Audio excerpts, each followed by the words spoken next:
Біздің кафедрамыздың тарихы 1991 жылдан басталады. Сонау жылдарда Яцухин, Авазбаев, Жақынбекова секілді үлкен ғалымдарымыз басқарды. Қазіргі таңда кафедрамызды жас та болса бас болып атқан Сманова Ғазиза Әлесханқызы басқаруда. Біздің кафедрамыздың оқытушылық профессорлық құрамының ғылыми дәрежесі бар бөлігі 50% құрайды.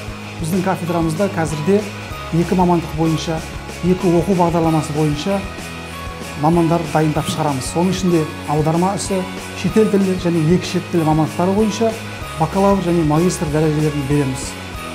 Кафедрамыздың материалдық жабдықтауына келетін болсақ, біздің кафедрамызда бірнеше лингафон кабинеті оқу процесінде пайдаланылатын оқу құралдарымен жабдықталған.